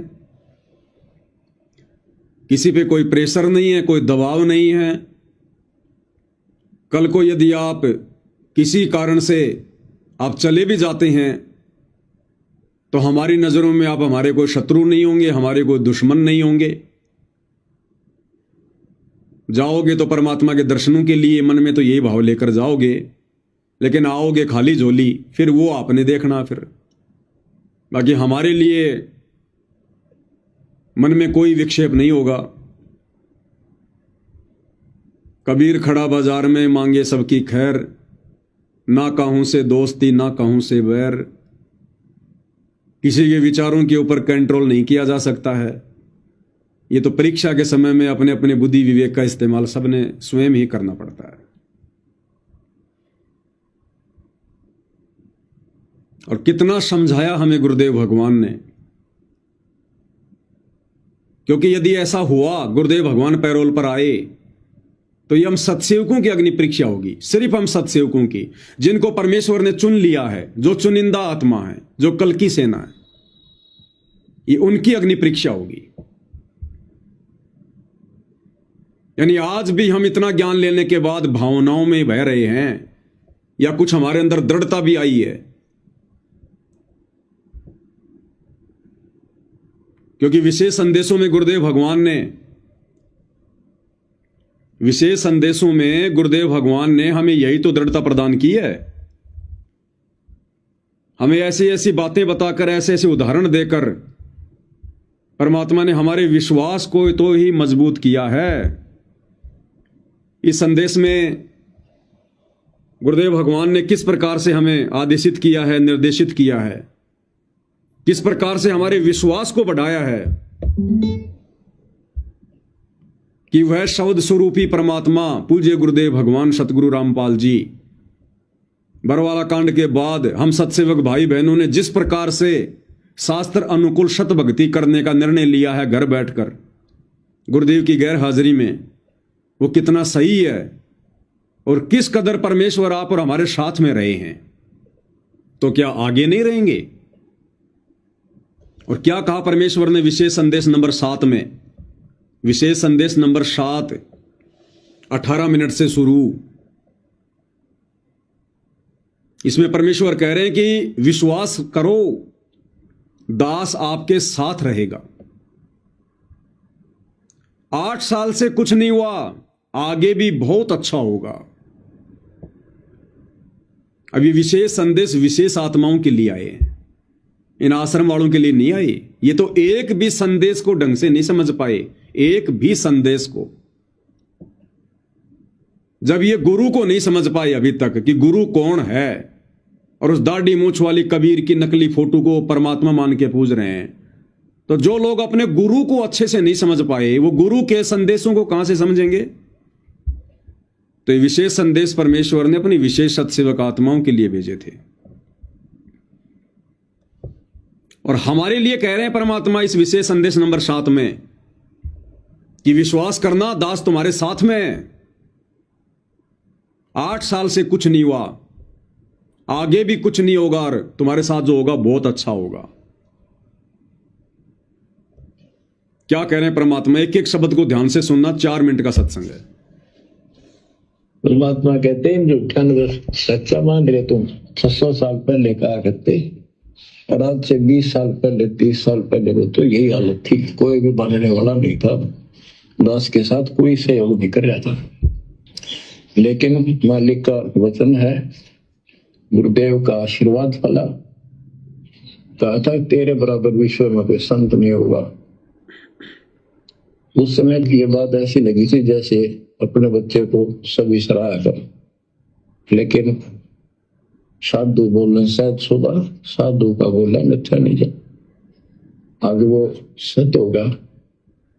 मालिक ने ठीक का सिलेंडर रखा था, उसमें कहा था कि 5505 जब कलयुग बीत जाए, महापुरुष परमान जग तारण हुआ है। और काल से कहा था कि जब कलयुग इतना बीत जाएगा तब हम अपना अंश उठाएं कि 13वां वंश अवदास आया। बच्चों विश्वास कर लो, कुछ भी हो ये ना देखो। कबीर साहब दानक थे, दुल्हा थे, झोपड़ी में सारी उम्र रहे, सारी सृष्टि का पालन करता, सबके दान पोषण करता, और वहां थे। अब बताओ कौन मान रहा है? Kabir is God. हमारे ना मानने से क्या उनकी कोई महिमा में फर्क पड़ गया? हमारी बुद्धि कमजोर की, ना मानने ना मानो।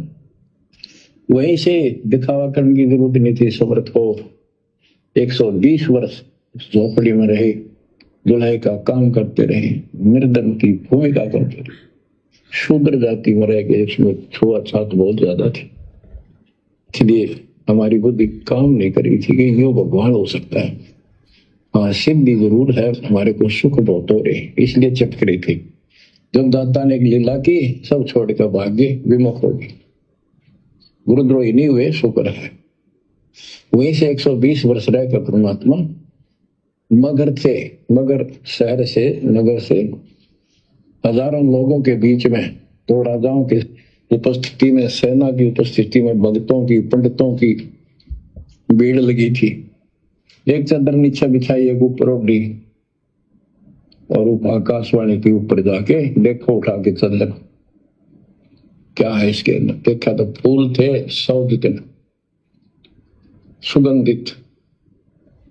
जब देखा ऊपर में परमात्मा ऊपर जा रहे हैं, तो बच्चों वो उस दिन भी भगवान थे, आज भी है, आगे भी यही है।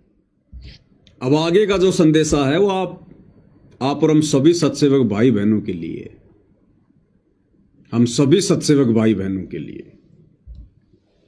लोग कहते थे, भगत कहते थे कि हमारे गुरु जी ने ये कर दिया, भगवान है। कहते थे भगवान, लेकिन दिल में जगह नहीं थी।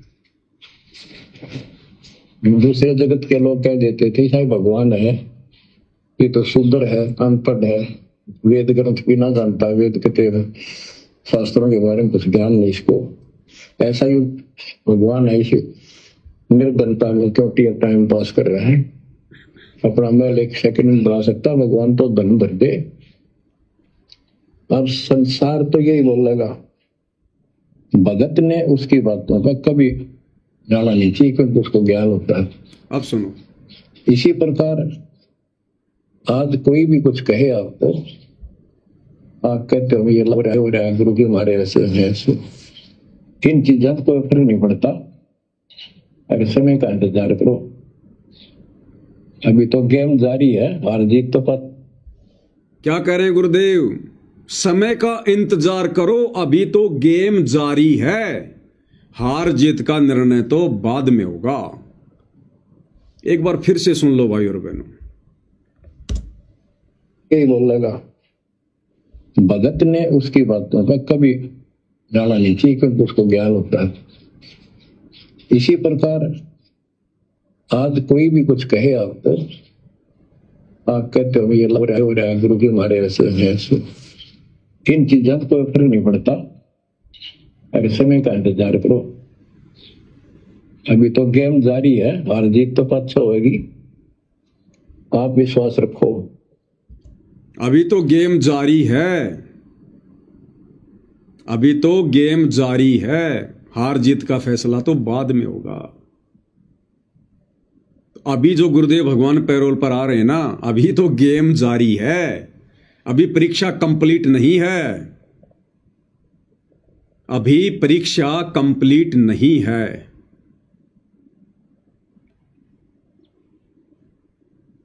अभी तो बहुत कुछ होना बाकी है भाई और बहनों। आगे क्या कह रहे हैं परमात्मा कि विश्वास रखना, दास आपके साथ है, पिछले 8 साल से था, कुछ नहीं हुआ और आगे भी कुछ नहीं होगा और बहुत अच्छा होगा, और जो होगा बहुत ही अच्छा होगा। विश्वास का एक और आपके लिए पॉइंट है, कहां से क्या हो रहा है, हो सकता है ये ज्यादा समय नहीं रहा करे, क्योंकि ये अनहोनी है, कभी भूतो ना बहुस्ती, भयान होगा ऐसा हो ही नहीं सकता। लेकिन दास आपके साथ रहेगा, पहले भी था 8 साल, कोई बात नहीं हुई। बताओ किसी को कोई कमी रही है तो किसी बात, ये तो इसलिए कि आपको फिर प्रेरित करना था कि आपका दिल ना टूट जाए। आप समझ लेना, जो हो रहा है परमात्मा की कृपा से हो रहा है, आगे जो होगा उसकी रजा से होगा, और जो होगा तो अच्छा होगा, बहुत ही अच्छा होगा। दास को अपने साथ समझना, विश्वास रखना, और बच्चों सुनो उस मालिक की महिमा। क्या कह रहे हैं गुरुदेव भगवान? दास को अपने साथ में समझना, और पिछले 8 साल से दास आपके साथ था। बताओ किसी का कुछ हुआ हो तो, जबकि पिछले 8 वर्षों में आश्रम में तो कहर टूट गए, कहर। पिछले 8 वर्षों में कोरोना आया और हजारों भक्तों की अकाल मृत्यु हुई। कितने लोग इन आश्रमों में आते जाते समय मरे, कितने लोग इन आश्रमों के निर्माण कार्य के समय सेवा करते करते मरे। टैंक में जहरीली गैस से मर रहे भगत, आश्रम में सेवा करते करते। ट्रैक्टर की ट्रॉली के नीचे दब के भगत मर रहे हैं सेवा करते करते। तो किसके लिए कह रहे हैं परमात्मा कि पिछले 8 साल से दास तुम्हारे साथ था? बताओ किसी के साथ कुछ हुआ हो तो, सत्सेवकों का बता दो अगर एक का भी नाखून उतरा हो तो। ये हम सत्सेवकों के लिए कह रहे हैं परमात्मा, इन आश्रम वालों के लिए नहीं कह रहे कि दास तुम्हारे साथ था 8 वर्षों से। अरे भगवान जिसके साथ रहेगा उसको कभी दुर्बुद्धि आ सकती है क्या? भाई और बहनों, ये विशेष संदेश है, ये हमने इनका निष्कर्ष निकालना पड़ेगा। गुरुदेव कह रहे हैं कि पिछले 8 वर्षों से दास आपके साथ था,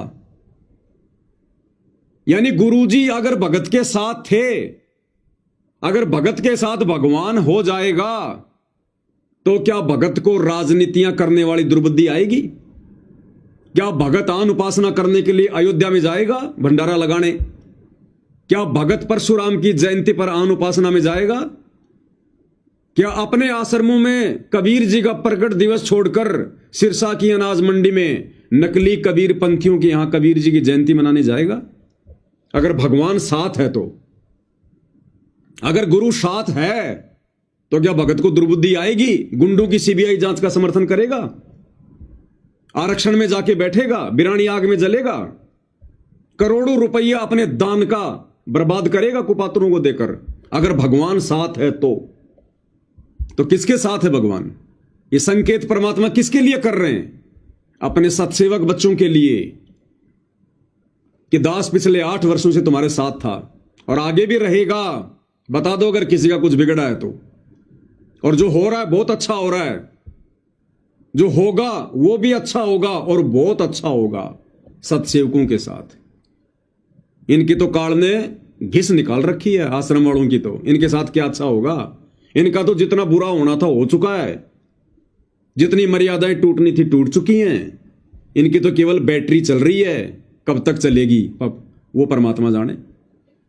ये विशेष संदेश है भाई और बहनों, विशेष संदेश। एक तीर से परमात्मा अनेकों शिकार करते हैं। अब दोबारा सुनो, अब समझ में आएगा पूरा मामला। जी जब कोई फर्क नहीं पड़ता, अगर समय का इंतजार करो। अभी तो गेम जारी है, हार जीत तो पक्ष होगी। आप विश्वास रखो।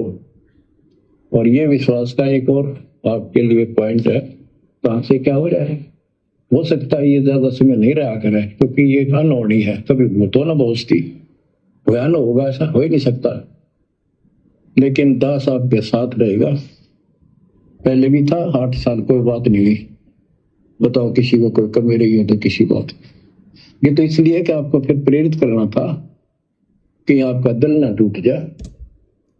ये तो इसलिए कि आपको फिर से प्रेरित करना था, कहीं आपका दिल ना टूट जाए।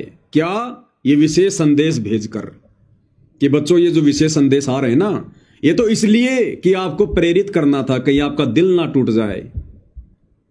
किसका? सत्सेवकों का। क्यों? क्योंकि ना तो हम इन आश्रमों में जा रहे, ना हम इन नामदान सेंटरों पे जा रहे, ना हम इन कोऑर्डिनेटरों के झूठे आदेशों पे चलते, ना हम गुरुजी के परिवार के कुकर्मों में कोई सहयोग करते, ना हम इनको पात्रों को आश्रमों में जाकर नामदान सेंटरों पे जाकर ज्योति पाठ और दान का पैसा देते, ना हम इनके मनमाने आचरणों में शामिल होते। और उल्टा इन्होंने हमें गुरुद्रोही घोषित करवा रखा। तो गुरुजी हमें कह रहे हैं, सत्सेवकों को कह रहे हैं कि ये तो इसलिए कि आप लोगों को प्रेरित करना था, कहीं आपका दिल ना टूट जाए। अरे बाकी संगत तो आश्रम में जा रही है, सारे कुकर्म कर रही है, मौज मस्ती कर रही है, हर आदेश पे चल रही है, कुपात्रों के साथ मिलकर सब कुछ मनमान आचरण कर रही है, मर्यादा तोड़ रही है। उनके लिए नहीं, ये विशेष संदेश गुरुदेव भगवान ने हम सत्सेवकों को एक नई जिंदगी, एक नई हिम्मत देने के लिए भेजे हैं, सत्सेवकों के लिए। और कौन निकाल पाया निष्कर्ष? केवल सत्सेवक है। और नई हिम्मत मिली किसको? केवल सत्सेवकों को। अरे बाकी इन लोगों के पास में तो ये विशेष संदेश से पहले हिसार जेल से लेटर आ रहे थे, गुरुजी की ऑडियो आ रही थी, वीडियो आ रहे थे। इनके लिए नहीं कह रहे परमात्मा। ज्ञानी भक्तों के लिए परमात्मा ज्ञान की बातें भेजेगा। तो ये विशेष संदेश, ज्ञानवर्धक संदेश हम सत्सेवकों के लिए परमात्मा ने भेजे हैं। तो गुरुदेव कह रहे हैं, दास तुम्हारे साथ में था 8 साल से, बताओ किसी को कुछ हुआ हो तो, और आगे भी साथ रहेगा। अगर हम भी इसी प्रकार से मर्यादा में रहकर गुरु को परमात्मा मानकर घर को आश्रम बनाकर भक्ति करते रहेंगे तो परमात्मा पहले की तरह साथ में रहेगा। और जो जो हमारी भक्ति बढ़ेगी त्यों त्यों परमात्मा और नजदीक आएगा, हमारे संकटों का निवारण होगा, संघर्ष हमारा डाउन होता चला जाएगा, हमें दृढ़ विश्वास हो जाएगा। तो क्या कह रहे हैं परमेश्वर? बताओ किसी को कोई कमी रही है तो किसी बात। ये तो इसलिए कि आपको फिर प्रेरित करना था कि आपका दिल ना टूट जाए। आप समझ लेना, जो हो रहा है परमात्मा की कृपा से हो रहा है। आगे जो होगा उसकी रजा से होगा, और जो होगा तो अच्छा होगा, बहुत ही अच्छा होगा। दास को अपने साथ समझना, जो होगा बहुत ही अच्छा होगा। अब ये विशेष संदेश नंबर 7 आने के बाद तो इन लोगों ने राजनीतियां शुरू कर दी, आश्रम वालों ने। तो क्या बहुत अच्छा हो रहा है? अगर गुरुदेव के इस सत्संग के अनुसार सोचें, अगर ये आश्रम वालों के लिए संकेत है, तो इस विशेष संदेश के आने के बाद तो, क्योंकि 2.5-3 साल हो गई विशेष संदेश को आए हुए, तो इस विशेष संदेश के बाद तो संगत की ना जाने कैसे कैसे मर्यादा तोड़वा दी गई, आन उपासना करवा दी गई, ये अन्नपूर्णा मुहिम चला दी गई, गुरु जी का विधान तोड़ दिया गया। गुरु कहता कि घर आए को भोजन कराओ, जा जाकर मत दो, ये जा जाकर ही दे रहे हैं। गरीब भगत को 25,000 रुपए के पाठ का दंड, और दारू पीने वाले, बीड़ी पीने वाले जगत वालों के 15-15 लाख के मकान फ्री। ये बहुत अच्छा हो रहा है क्या? राजनेताओं की रैलियों में जाकर मर्यादा तोड़वा दी, ये बहुत अच्छा हो रहा है क्या? परशुराम जी की जयंती में भेजकर हमारी मर्यादा तोड़वा दी, ये बहुत अच्छा हो रहा है क्या? संगत का करोड़ों रुपया जाटों की धर्मशाला में 5वां फ्लोर बनाने में बर्बाद करवा दिया गया, ये बहुत अच्छा हो रहा है क्या?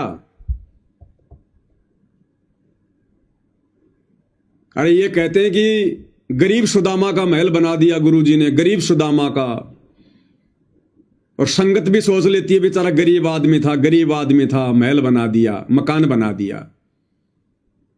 अरे वो जाटों की धर्मशाला जिसका 4 फ्लोर पूरा हो चुका था, वो कौन से गरीब थे?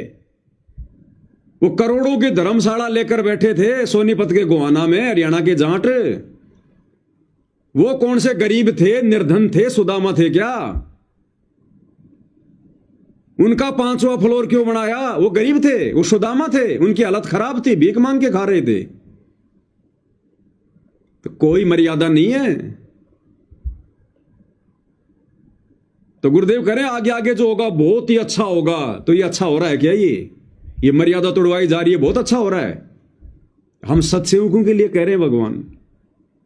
ये विशेष संदेश आने के बाद हमने गुरुदेव भगवान की आरती उतारना शुरू की है, घर घर में बेड लगाने शुरू किए हैं, गुरुदेव की महिमा करनी शुरू की है, घर घर में महिमा की पुस्तकें पहुंच गई, घर घर में आरती की थालियां पहुंच गई।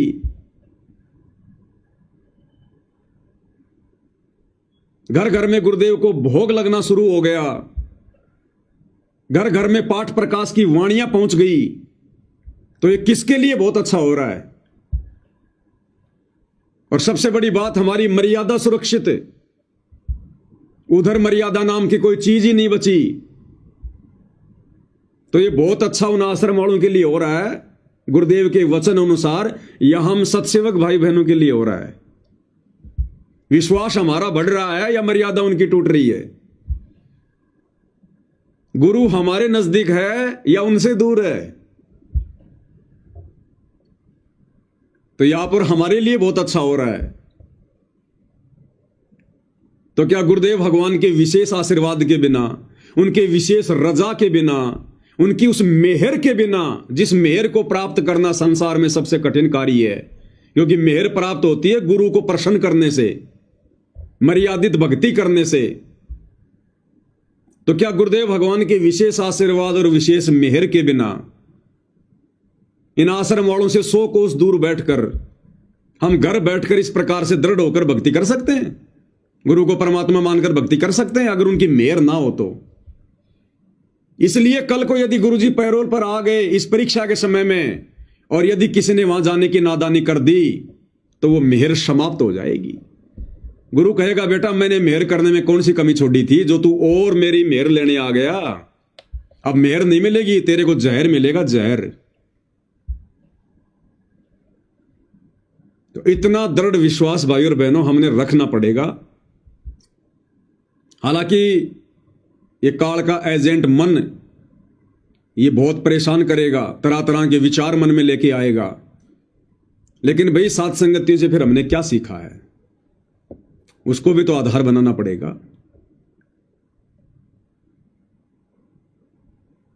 और एक विशेष संदेश में गुरुदेव हमें यही संदेशा दे रहे हैं कि भक्ति करो तो ढंग से करो, नहीं तो छोड़ दो, छोड़ दो, फिर कोई मतलब नहीं है इस भक्ति का। दोगलापन मत करो, फिर ना खुद परेशान हो ना भगवान को परेशान करो।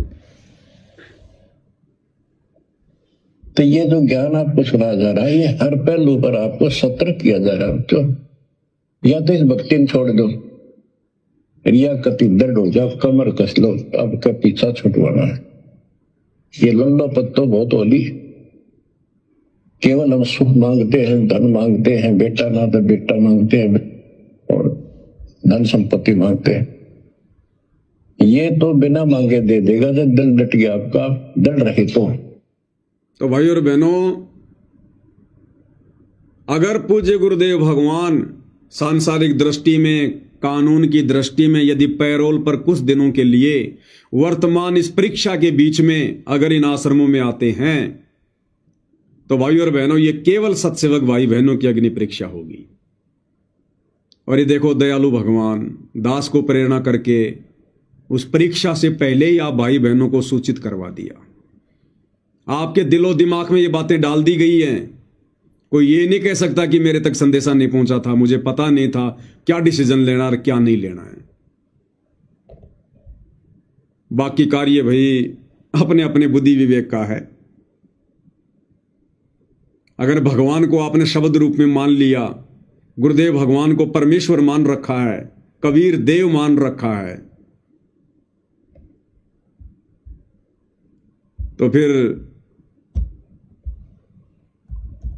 कबीर देव भाई और बहनों संतों के पास रहता है। वो कबीर देव कोई जानवर नहीं है फिर, जो किसी ने आश्रम में बांध रखा होगा, मंदिर में बांध रखा होगा। कबीर साहब तो संतों के पास रहता है। कबीर साहब संत के साथ से उन आश्रमा और मंदिरा में बंद को नहीं रहा, वो पशु को ना किसी व्यक्ति विशेष ने बांध कर रख रखा हो मंदिर में या आश्रम में, वो संतों के साथ है। और ये भगवान ही ये काम कर सकता था, दुनिया के आपको सामने बताना लग रहा। तो भाई ये फिर भक्तों के ऊपर है, क्योंकि दास ने कोई प्रमाण दिखाने में कोई कमी नहीं छोड़ी है गुरुदेव के आशीर्वाद से। साध संगति भगवान ने इसीलिए करवाई थी कि अगर हमें विश्वास है कि हम अपने घर पर वर्तमान में गुरुदेव की गैर हाजिरी में इस परीक्षा के समय में जो भक्ति क्रिया कर रहे हैं परमेश्वर को खुश करने के लिए, तो फिर ये हमारी अग्नि परीक्षा होगी कि तुमने वो बेड देखा देखी में लगाया है क्या, वो सुबह शाम की आरती देखा देखी में उतार रहा है क्या, हलवे राम का भोग देखा देखी में लगा रहा है क्या। जब तुझे यही विश्वास नहीं है कि मेरा गुरु तो आश्रमों में कैद है, मेरा गुरु मेरे घर पर नहीं है, अगर तुझे ये लग रहा है कि गुरु जी तो आश्रमों में है, गुरु मेरे घर पर नहीं है, गुरु मेरे साथ नहीं है, तो भाई और बहनों फिर अग्नि परीक्षा अपनी। साध संगति से जुड़े हुए भगत का और परमेश्वर रामपाल जी का असली मिलन उस दिन होगा जिस दिन परमेश्वर हिसार की छोटी जेल से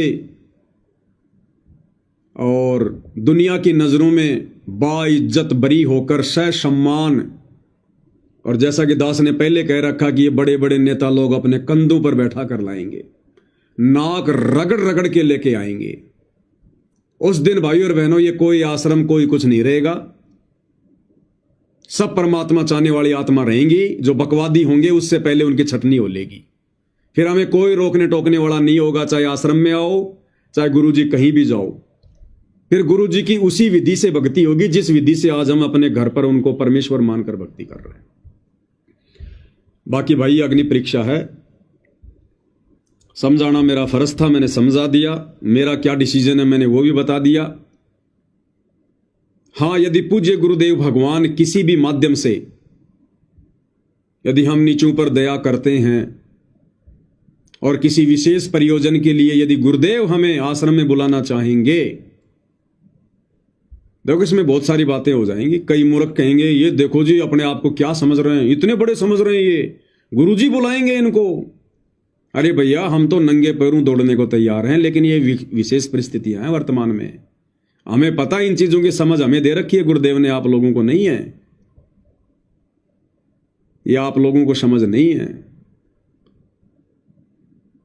तो यदि भाई और बहनों कुछ विशेष प्रयोजन के तहत यदि गुरुदेव भगवान स्वयं अपने मुख कमल से, क्योंकि आजकल तो सोशल मीडिया भाई और बहनों, आजकल तो सोशल मीडिया है, परमेश्वर लाइव आ जाएंगे, मोबाइल से लाइव आकर सूचना दे देंगे। और बहुत सारे माध्यम है, साधना टीवी पर सत्संग आता है, परमेश्वर की छोटी सी 5 मिनट की एक क्लिप चला दी जाएगी। यदि गुरुदेव भगवान हम नीचों पर दया करें, हमें यदि अपने दर्शन का सौभाग्य दें, मौका दें, तो हम अपने गुरुदेव भगवान के मुख कमल से जब तक नहीं सुन लेंगे इस परीक्षा के बीच में, ये वर्तमान समय की बात कर रहा हूं मैं, यदि पैरोल पर आते हैं तो परमेश्वर के मुख कमल से सुनकर ही